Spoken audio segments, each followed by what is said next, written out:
इस क्लास में बात करते हैं Mahatma Gandhi Kashi Vidyapith BSc third year 6 semester physics के पेपर के सोल्यूशन के बारे में।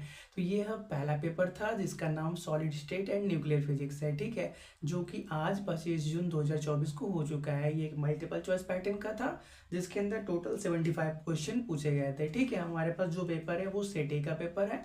अगर आपका सेट ए होगा तो आपके क्वेश्चन ऐसे ही मैच करेंगे, अगर आपका सेट बी या सी होगा तो हो सकता है क्वेश्चन आगे पीछे हो जाए, ठीक है। तो देखो ये जो पेपर है एक डिस्टेंस पर्सन से व्हाट्सएप के थ्रू मिला है, ठीक है। तो हमने क्या किया, उसको प्रिंट आउट करा लिया, इसलिए कुछ ऐसा दिख रहा है, ठीक है।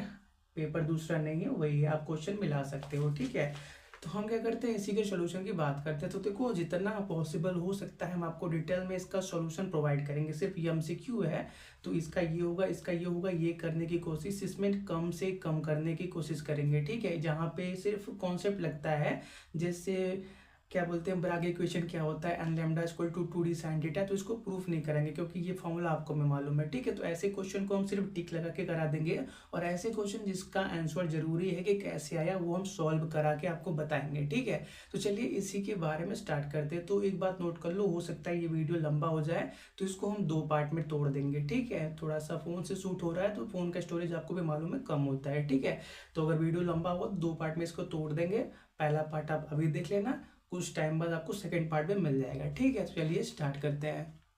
चलिए तो शुरुआत करते हैं। जैसे देखो पहला क्वेश्चन क्या था, Miller indices for a plane a comma 2b comma infinity r, ठीक है। कोई भी प्लेन जो क्या जिसका इंटरसेप्ट a 2b इन्फिनिटी है उसका मिलर इंडिसेस निकालना था। तो हमको क्या मालूम है, ये क्या दे रखा है, ये एक्स वाई जेड एक्सिस पे इंटरसेप्ट, ठीक है। जो कोई भी एक एक्स वाई जेड प्लेन है जिसमें ये एक्स एक्सिस पे इंटरसेप्ट a है, वाई एक्सिस पे 2b है, जेड एक्सिस पे इन्फिनिटी है, ठीक है। इन्फिनिटी मतलब वो जेड एक्सिस के पैरेलल है, ऐसा सपोज कर सकते हो। तो उस सिचुएशन में हम क्या करते हैं, मिलर इंडिसेस निकालने के लिए इसका रेसिप्रोकल करते हैं, मतलब उसको उल्टा पहले लिखते हैं, फिर उसको स्मॉलेस्ट इंटीजर में चेंज करते हैं, ठीक है। तो देखो यहाँ जो a और b है वो क्या है, स्मॉल इंटीजर है, ठीक है। इस बात को याद रखना। तो ये जो a और 2b लिखा हुआ है इसको हम 1,2b लिख सकते हैं, ठीक है। बुक में आपने बहुत ऐसे क्वेश्चन सॉल्व कर रखे हैं, ठीक है। तो यहाँ पे प्रॉब्लम तो होने वाली है नहीं कि a लिखा हुआ है तो उसको 1 कैसे लिख दिया, b को सिंपली 2 कैसे लिख दिया। ऐसे हमने क्वेश्चन बहुत करे हुए हैं कि आराम से हम वो a 2b इन्फिनिटी को 1 to इन्फिनिटी लिख सकते हैं, ठीक है। तो ये हो गया, इसका रेसिप्रोकल करेंगे तो 1 का 1/1, 2 का 1/2 और इन्फिनिटी का 1/इन्फिनिटी। 1/इन्फिनिटी 0 होता है, ये तो 0 हो गया। अब इनको स्मॉल इंटीजर में कन्वर्ट करना तो बस क्या करो, 2 से मल्टीप्लाई कर दो तो 2/2 1 हो जाएगा, और यहाँ पे ये तो 0 तो है ही, ठीक है।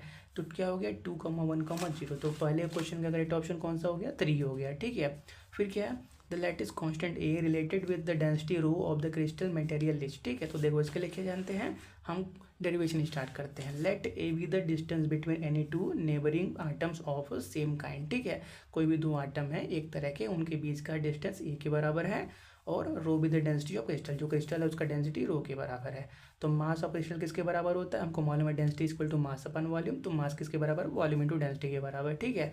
फॉर ए क्यूबिक हम क्या जानते हैं, वॉल्यूम ए क्यूब के बराबर होता है। ये क्या मतलब, ए लेंथ, ठीक है। या फिर बोल दो कोई भी 2 आटम्स के बीच का डिस्टेंस, ठीक है।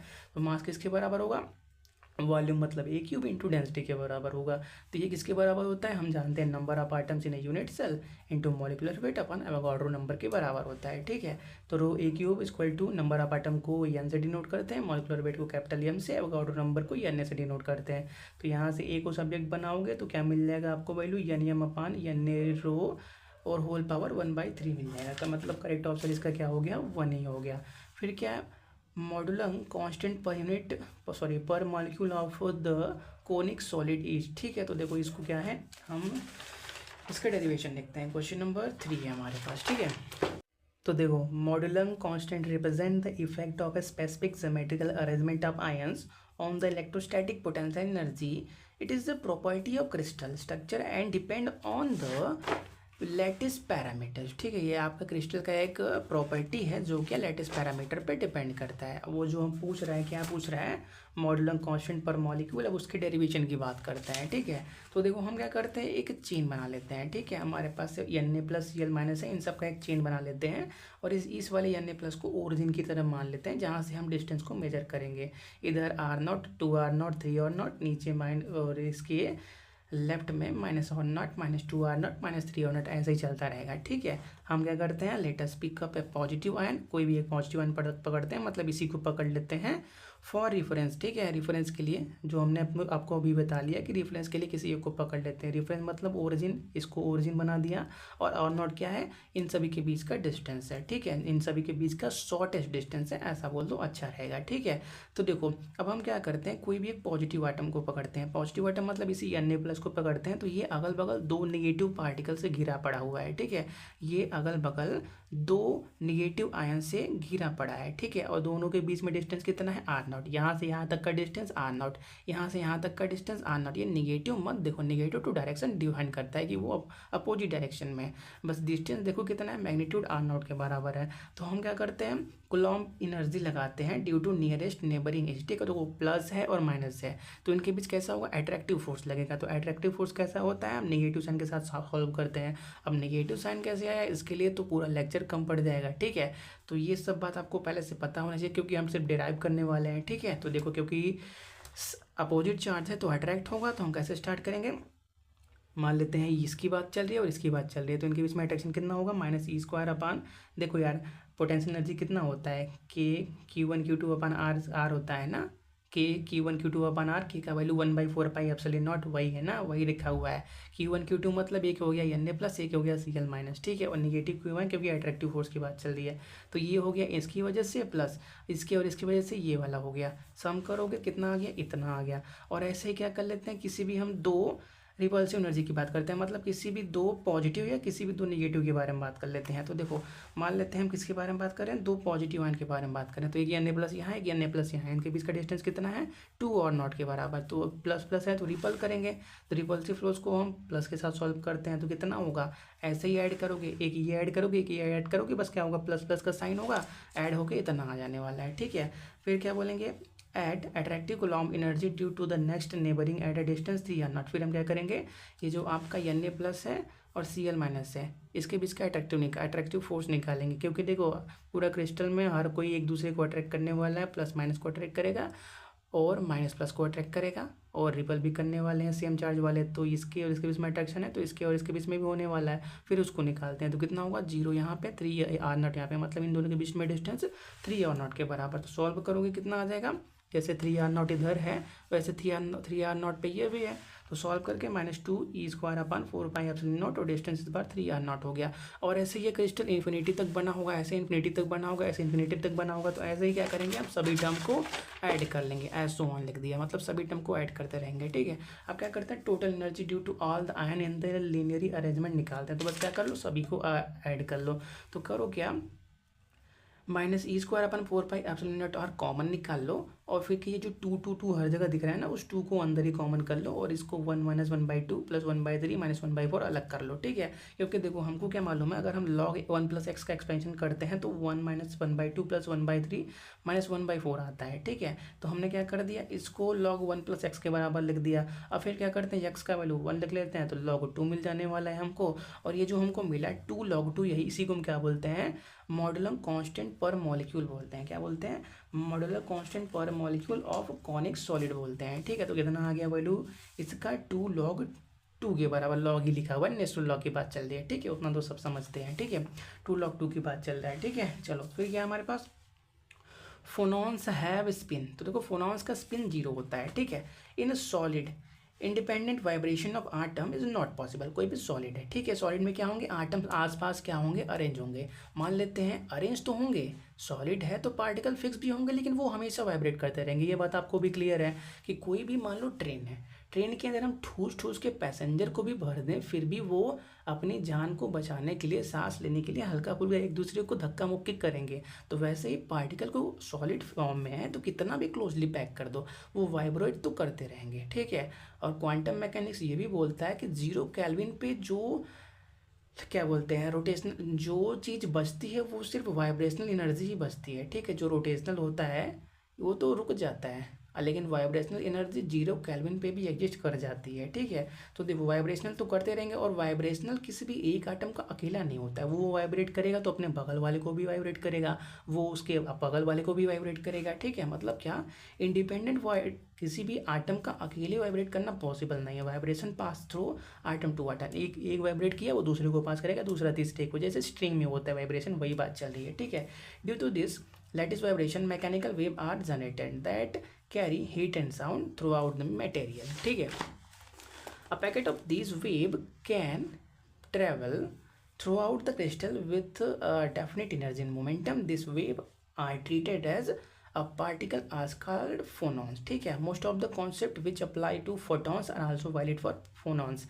देखो ऐसे कॉन्सेप्ट जो फोटॉन्स के ऊपर अप्लाई होते हैं वो फोनॉन्स के ऊपर भी अप्लाई कर सकते हैं, ठीक है। तो यहीं से ये बात पता चली कि फोनॉन्स का जो स्पिन होता है वो 0 के बराबर होता है, ठीक है। और फोनॉन्स को बोसॉन्स के नाम से भी जाना जाता है, ये बात को याद कर लो, कभी फ्यूचर में काम देगा। फिलहाल तो काम देने वाला है नहीं, क्योंकि जो भी तुमने करा है करके आ चुका है, ठीक है। और ये जो आपके फोनॉन्स होते हैं, जिसको आप क्या बोलते हैं, फोनॉन्स या बोसॉन्स बोलते हो, ये बोस आइंस्टाइन स्टैटिस्टिक्स को ओबे करते हैं, ठीक है। तो क्या मिल गया हमको, इनका स्पिन कितना मिल गया, 0 के बराबर।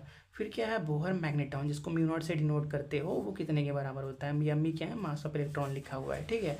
तो देखो यार, बोहर मैग्नेट्रॉन, म्यू भी क्या होता है, फिजिकल कांस्टेंट होता है, and the unit for expressing the magnetic movement of an electron caused by either its orbital और स्पिन एंगुलर मोमेंटम किसके बराबर होता है, mu B equal to e h upon 2 m के बराबर होता है। एम क्या, मास ऑफ इलेक्ट्रॉन, एच क्या होता है, रेडियस प्लैंक, एच के ऊपर हल्का सा कटा हुआ है, ठीक है, ये रेडियस प्लैंक कांस्टेंट है, ई क्या है, एलिमेंट्री चार्ज है, ठीक है। चलो ये क्वेश्चन भी हो गया। क्वेश्चन नंबर 7 को फिलहाल हम छोड़ रहे हैं, इसको अगले क्लास में करेंगे, ठीक है। देखो क्वेश्चन तो हम एक भी नहीं छोड़ने वाला है, क्योंकि किसी से बोला है कि इस बार तो नहीं छोड़ने वाले हैं, ठीक है। क्वेश्चन सभी करेंगे, हो सकता है अगले क्लास में करें, तो वो बात की बात है, ठीक है। In cyclotron both field are use, जो मैग्नेटिक फील्ड होते हैं, इलेक्ट्रिक फील्ड, दोनों यूज होते हैं। क्वेश्चन नंबर 8, क्वेश्चन नंबर 6 किधर है, 6 भी है ना, हाँ ये तो छूट गया था। क्वेश्चन नंबर 6, न्यूक्लियर फोर्स क्या होते हैं, शॉर्ट रेंज होते हैं, आपको भी मालूम। न्यूक्लियर फोर्स न्यूक्लियर के अंदर लगता है, मतलब 10⁻⁻15 मीटर के अंदर लगते हैं, तो वो क्या होंगे, वैसे ही शॉर्ट होते हैं, ठीक है। क्वेश्चन नंबर 6 का क्या हो गया, शॉर्ट रेंज हो गया। फिर क्या है, साइक्लोट्रॉन, साइक्लोट्रॉन क्या है, उसके अंदर मैग्नेटिक फील्ड इलेक्ट्रिक फील्ड दोनों काम करते हैं। Question number 8 in cyclotron electric field is responsible for increasing the velocity of the charged particle, whereas the magnetic field is responsible for circular motion of the charged particle inside the disk, ठीक है। ये हो गया, disc बोल दो, ठीक है, ये हो गया। फिर क्या है, इलेक्ट्रॉन आर, इलेक्ट्रॉन क्या होते हैं, लेप्ट्रॉन्स होते हैं, ठीक है। देखो जो आपके इलेक्ट्रॉन्स हैं वो होते हैं और लेप्ट्रॉन्स होते हैं, और जो आपके प्रोटॉन और न्यूट्रॉन्स होते हैं उनको बैरॉन्स के नाम से भी जाना जाता है, ठीक है। इसको अच्छे से पढ़ लेना, आपको अच्छा लगेगा, ठीक है। ये हो गया question number 9। Question number 10, for a simple cubic lattice what is the interplanar और स्पेसिंग फॉर 100 प्लेन, ठीक है। तो क्वेश्चन नंबर 10 कहीं पर सॉल्व किया गया, यहाँ पे किया गया है, ठीक है। तो देखो हम क्या जानते हैं, किसी भी क्रिस्टल के लिए जो इंटरप्लेनर डिस्टेंस होता है, जिसको DH/L से डिनोट करते हैं, वो किसके बराबर होता है, 1/DH/L square equal to H/A whole square plus K/B whole square plus L/C whole square के बराबर होता है। यहाँ पे H/L क्या होता है, मीटर इंडिसेस का, किसके, प्लेन के, और ABC क्या होते हैं, करस्पॉन्डिंग डायमेंशन होते हैं यूनिट सेल के, ठीक है। और बात चल रही है किसकी, क्यूबिक सेल की। क्वेश्चन में क्यूबिक वर्ड यूज किया है, तो क्यूबिक में क्या होता है, एज लेंथ बराबर हो जाते हैं, मतलब A=B=C होते हैं, और एक्सियल एंगल क्या होता है, अल्फा बीटा का मान 90 के बराबर होते हैं। तो जिससे कि हम क्या करते हैं, इसको आराम से सिंप्लीफाई करेंगे, तो ये DH/L = A/√H² + K² + L² के अंदर कन्वर्ट हो जाने वाला है। ABC बराबर है, तो आराम से स्क्वायर नीचे बाहर कर लो, रेसिप्रोकल करो, इसको ऊपर करो, इसको स्क्वायर हटाओगे, इधर रूट आ जाएगा, तो ये मिल जाएगा। हमको वैल्यू किसका निकालना है, 100 का निकालना है, मतलब D100 का निकालना है। तो यहाँ पे H/L का वैल्यू 0 रखना है, सॉरी KL का वैल्यू 0 H का वैल्यू 1 है, तो सिंपली A क्या मिल जाएगा, A/√1, मतलब सिंपली A मिल जाएगा। तो क्या आ गया, A आ गया, ठीक है। ब्रागेला आप भी जानते हो, या लैम्डा = 2D sin θ, ये हो गया। अब देखो ये जो क्वेश्चन है, which one of the bond exist in ice, ice के अंदर कोवेलेंट बॉन्ड भी होता है, हाइड्रोजन बॉन्डिंग भी होता है। अब आइस का स्ट्रक्चर देखो, उसके अंदर दोनों बॉन्ड होते हैं। अब डिपेंड करता है कि आप किस पे लगाते हो, क्योंकि बुक के अंदर हमने देखा तो बुक के अंदर हाइड्रोजन बॉन्डिंग दे रखा है, ठीक है। लेकिन अगर आप नेट पे सर्च करोगे तो आपको कोवेलेंट हाइड्रोजन दोनों बताएगा, ठीक है। तो हम इसको सस्पेंस में डाल देते हैं, ठीक है, कि इसमें कौन सा होगा। इसके बारे में हम, चलो आप भी बताना, हम साथ में सोचेंगे, ठीक है। फोनॉन्स ट्रैवल विथ, फोनॉन्स क्या होता है, वो कौन से स्पीड से ट्रैवल करते हैं। तो क्वेश्चन नंबर 13 किधर है भाई, 13 13 यहाँ पे। तो देखो जो फोनॉन्स होते हैं, से देखो फोनॉन्स क्या ट्रैवल, फोनॉन्स को ट्रैवल करने के लिए मीडियम की जरूरत होती है। जो फोटॉन्स होते हैं वो वैक्यूम में ट्रैवल कर सकते हैं, आपको भी मालूम है, सन से अर्थ इलेक्ट्रोमैग्नेटिक वेव वैक्यूम में ट्रैवल कर जाती है। लेकिन जो फोनॉन्स होते हैं उनको ट्रैवल करने के लिए मीडियम की जरूरत होती है, जैसे साउंड हो गया, साउंड को ट्रैवल करने के लिए मीडियम की जरूरत होगी, ठीक है। तो इसीलिए जो आपके फोनॉन्स होते हैं वो स्पीड ऑफ साउंड से मूव करते हैं, ठीक है। तो क्या हो गया, वेलोसिटी ऑफ साउंड या स्पीड ऑफ साउंड बोल दो, which is not a magical number, ठीक है। तो जो आपके सात इंपॉर्टेंट मैजिकल नंबर होते हैं वो ये लिखा हुआ है 2, 8, 20, 28, 50, 82, 126। तो देखो इसमें से 10 है, ये मैजिकल नंबर नहीं है, ठीक है। तो ये जो क्वेश्चन बच रहे हैं इनको हम अगले क्लास में कंटिन्यू करेंगे। बस इस क्लास में लगभग हम 30+ क्वेश्चन करने वाले हैं, उन पर फोकस करते हैं। Packing fraction in diamond structure, ठीक है। डायमंड स्ट्रक्चर के अंदर पैकिंग फ्रैक्शन पूछ रहा है, क्वेश्चन नंबर 34, ठीक है। 34 यही है ना, 34 किधर गया, सॉरी क्वेश्चन नंबर 17 है, तभी बोले 34 कहाँ गया। तो देखो डायमंड क्या होता है, क्यूबिक स्ट्रक्चर होते हैं, जिसको अभी एफसीसी बोल दो, as well as hexagonal structure भी होता है उनका, ठीक है। तो देखो क्यूबिक या एफसीसी की बात चल रही है, तो उसके अंदर आर मतलब क्या, रेडियस, और ए मतलब एज लेंथ के बीच में क्या रिलेशन होता है, आर इक्वल टू √3a/2 होता है, ठीक है। तो हम क्या जानते हैं, डायमंड के लिए कोऑर्डिनेशन नंबर 4 होता है, but 8 atoms in its cubic structure, उसके क्यूबिक स्ट्रक्चर में भी 8 आइटम होते हैं। 4 atoms contribute by FCC, that is, and 4 atoms are arranged alternatively in the tetrahedral voids, tetrahedral voids के अंदर अल्टरनेट अरेंज होते हैं। तो टोटल उसके आइटम्स कितने हो गए, 8 हो गए एफसीसी के अंदर के आइटम्स, और items in structure of diamond. तो एफसीसी के अंदर हमने क्या बोला, 8 आइटम्स क्या होंगे कॉर्नर पे, एक का कंट्रीब्यूशन 1/8, तो 8 × 1/8 क्या होंगे, 6 होंगे उसके फेस पे, एक का कंट्रीब्यूशन 1/2, और 4 तो डायमंड के अंदर है ये, तो काट पीट के आ गया 8। फिर हम क्या जानते हैं, टोटल नंबर हम क्या बोलेंगे, hence the total number of items in unit cell of diamond is 8, ठीक है। पैकिंग फ्रैक्शन कितने के बराबर होता है, volume occupied by number of items in unit cell divide by volume of unit cell, volume मतलब A³ 1 सेकेंड टाइम दो, बारिश होने वाली है। तो चलो आगे कंटिन्यू करते हैं। Hence the total number of items in the unit cell of diamond कितने हो गए थे, 8 हो गए थे। पैकिंग फ्रैक्शन किसके बराबर होता है, volume occupied by number of items in unit cell divide by volume of unit cell, जो क्या होता है A³ के बराबर। So we know there is 8 atoms and we assume that atoms are spherical, atoms 8 हैं और हम मानते हैं, सोच के चलते हैं कि आइटम स्पेरिकल हैं शेप के अंदर, and we give the volume 1 एज, कहते हैं होता है वॉल्यूम 4/3 πr³ के बराबर, स्फेरिकल है, स्फेयर का वॉल्यूम 4/3 πr³। तो पैकिंग फ्रैक्शन किसके बराबर हो जाएगा, 4/3 πr³, क्योंकि 8 आइटम्स है तो 8 से मल्टीप्लाई कर दो, डिवाइड बाई A³, ठीक है। इसको थोड़ा सा सॉल्व करोगे तो आपको नियरली 0.34 मिलेगा, क्योंकि देखो यहाँ पर सभी जगह परसेंटेज में दे रखा है, तो 100 से मल्टीप्लाई कर दोगे तो 34% आ जाएगा। यहाँ पे R की जगह जो हमने यहाँ पे रिजल्ट लिखा हुआ है, R = √3a/2, वही यूज कर लिया गया है, ठीक है। चलो तो हम क्या करते हैं, इसको करेक्ट ऑप्शन 3rd लगा देते हैं। तो क्वेश्चन नंबर 18 है, इसको अगले क्लास में देख लेते हैं। और क्वेश्चन नंबर 19 है, छूट गया था वहाँ पे, नीचे कट गया था ना, तो हमने क्या कर लिया, उसको पेन से लिख लिया था, ठीक है। तो देखो क्वेश्चन नंबर 19 क्या है, which of the following substance is an example of purely covalent crystal, ठीक है। तो देखो सोडियम क्लोराइड आयनिक हो गया, आयरन मेटालिक हो गया, बचा गया डायमंड और सिलिकॉन कार्बाइड, दोनों कोवैलेंट होते हैं। लेकिन अब प्योरली कोवैलेंट से क्या समझे हम, आप ये बताओ। प्योरली कोवैलेंट अगर हम ऐसा सपोज करें कि कोई एक ऐसा मॉलिक्यूल जो बहुत ही बड़ा जाइंट हो, मतलब बहुत ही उसके अंदर जो आइटम्स होते हैं बहुत ही अच्छे से 3D नेटवर्क वे में अरेंज हो, तो उस हिसाब से हम डायमंड को लगाएंगे। लेकिन सिर्फ कोवैलेंट वर्ड को देखें तो डायमंड और सिलिकॉन कार्बाइड दोनों आते हैं, ठीक है। तो इस क्वेश्चन को भी हम सस्पेंस में रखते हैं, इसका आंसर क्या होगा आप बताओ, ठीक है। आप बताओ या आपके टीचर हैं, हम भी अपने टीचर से पूछते हैं कि प्योरली अगर वर्ड आ गया तो कौन सा हम सही कर सकते हैं, डायमंड या सिलिकॉन कार्बाइड, ठीक है। तो क्वेश्चन नंबर 19 हो गया था। फिर क्या है, न्यूक्लियस आर कैटेगराइज्ड एज बेरियम्स, हमने यहीं पे बता दिया था, कहाँ पे बताया था आपको, यहाँ पे नहीं यहाँ पे जो आपके प्रोटॉन्स और न्यूट्रॉन्स होते हैं प्रोटॉन और न्यूट्रॉन को क्या बोला जाता है, न्यूक्लियॉन्स बोला जाता है ना। उन्हीं को जब ऐड कर दोगे, उन्हीं को साथ में देखोगे तो उसको न्यूक्लियॉन बोलते हैं। तो न्यूक्लियॉन्स को हम क्या जानते हैं, बैरियॉन्स, यहाँ पे वाई है, ठीक है, बैरियॉन्स के नाम से भी जानते हैं। Coordination number of HCP crystal structure is 12। Question number 25, where are you brother, question number 25 यहाँ पे। Hexagonal close packing, each ion has 12 neighboring ion, hence it has 12 coordination number is equal to 12। ठीक है, ये बात ही हो गया clear. फिर क्या हमारे पास जो क्वेश्चन देखो अभी तक नहीं हुए उसकी चिंता मत करो, हम जरूर कराएंगे, ठीक है।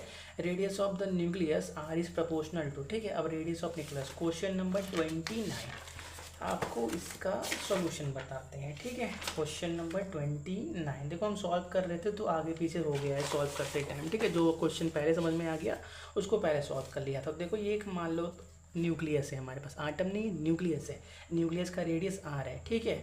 अब देखो वॉल्यूम ऑफ न्यूक्लियस किसके बराबर होगा, number of nucleon in nucleus के डायरेक्टली प्रोपोर्शनल होगा। न्यूक्लियॉन मतलब क्या, प्रोटॉन और न्यूट्रॉन उसके अंदर जितने हैं उतना ही क्या होगा, न्यूक्लियस का वॉल्यूम होगा। सभी भरे पड़े हुए हैं न्यूक्लियस के अंदर। अब न्यूक्लियॉन को हम क्या मास नंबर से भी जानते हैं, मास नंबर को सिंपली हम A से डिनोट करते हैं, मतलब क्या टोटल नंबर ऑफ प्रोटॉन और न्यूट्रॉन, ठीक है।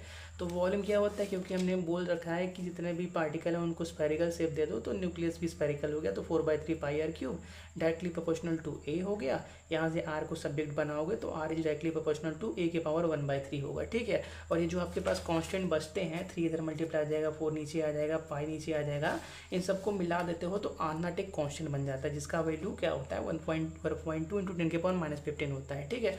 मतलब सिंपल सी ये बात है, न्यूक्लियस का रेडियस डायरेक्टली प्रोपोर्शनल होता है A के पावर 1/3 के, जहाँ पे A क्या है हमारे पास, मास नंबर है, ठीक है। करेक्ट ऑप्शन कौन सा हो गया इसका, सेकेंड सही हो गया है, ठीक है। चलो आगे बढ़ते हैं।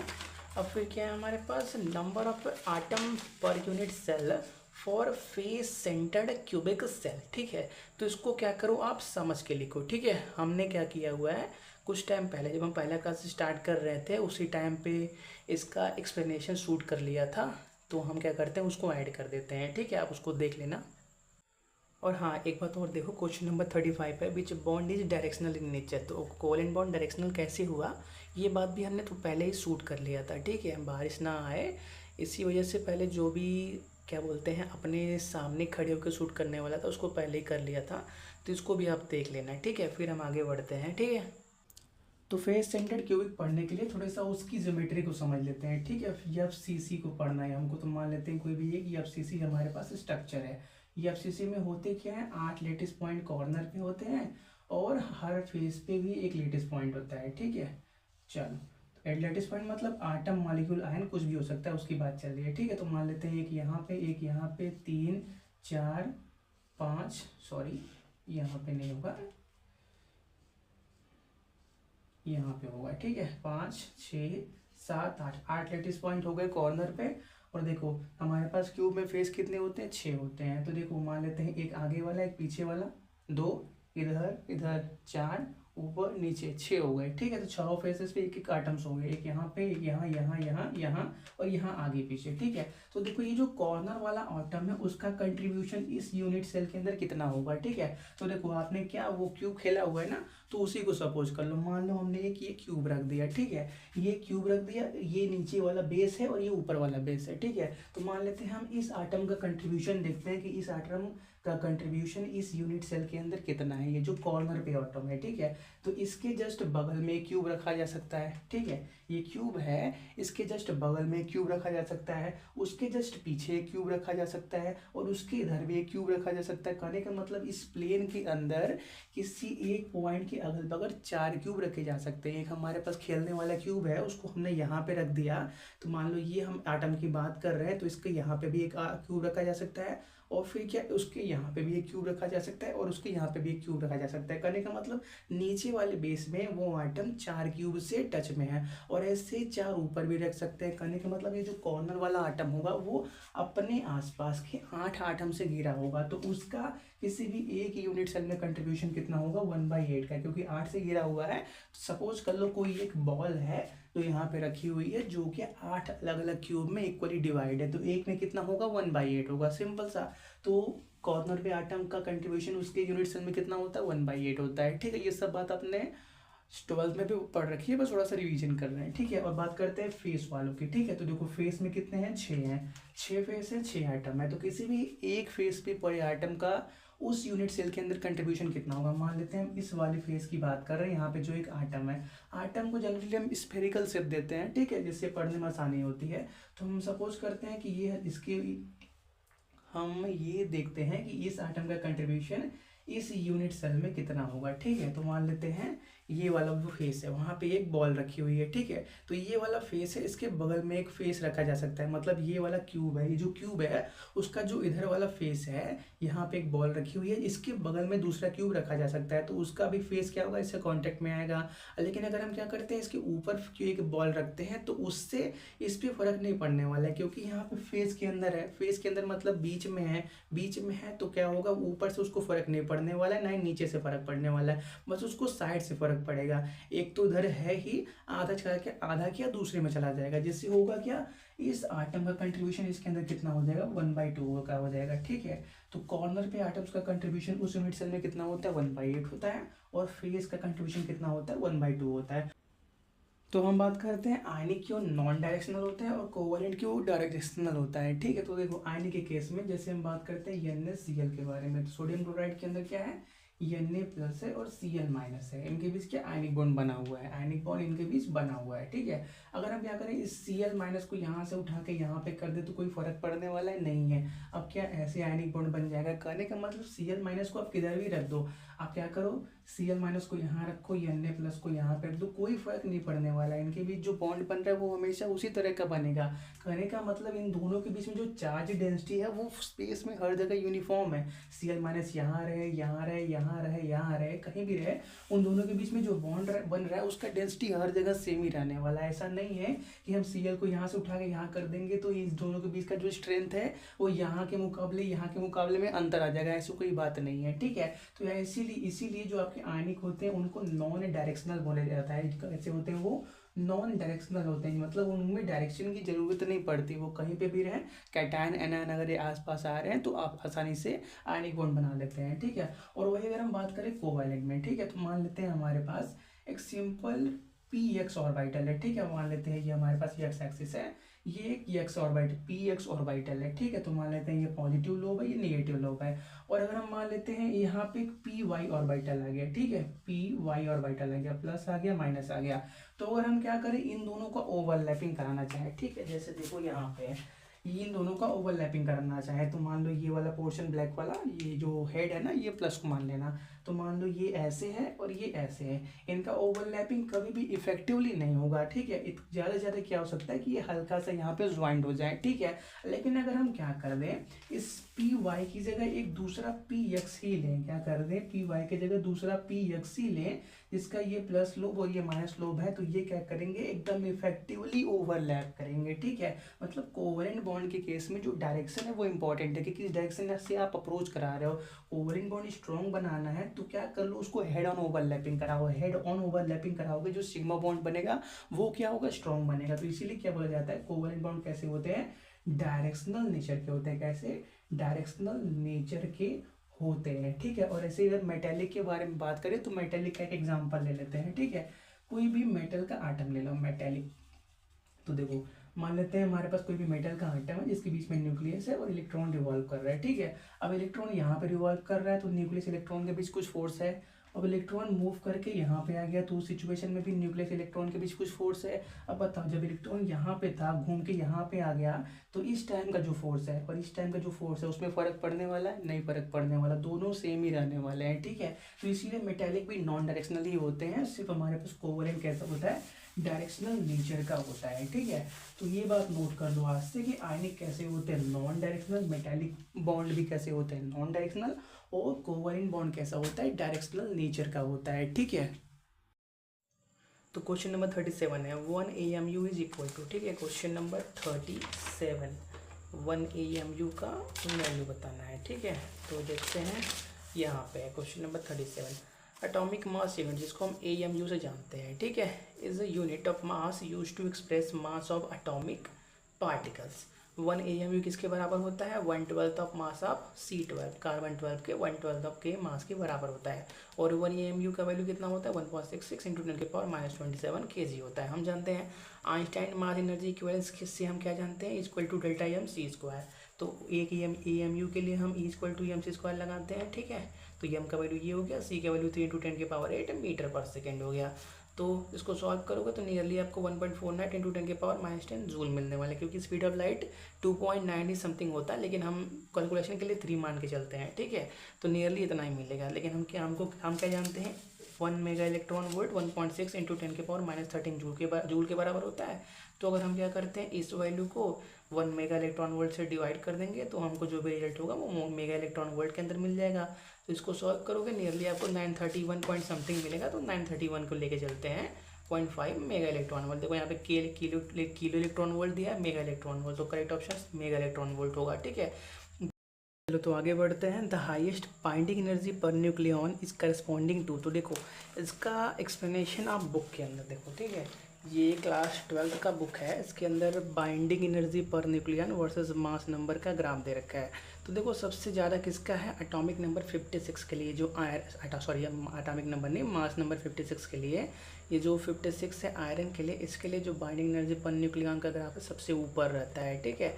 तो ये ग्राफ आप अच्छे से याद कर लो कि आयरन के लिए सबसे ज़्यादा क्या होता है? हाई होता है। तो हम क्या बोलेंगे? The highest binding energy per nucleon किसके लिए है? A = 56 के लिए है, ठीक है। चलो आगे बढ़ते हैं। तो अगला क्वेश्चन क्या है हमारे पास? How many lattice point are there in a face standard cubic unit cell of sodium chloride? तो 4 हैं। तो कैसे आया ये भी देखते हैं। Question number 40। तो देखो 40 क्या है?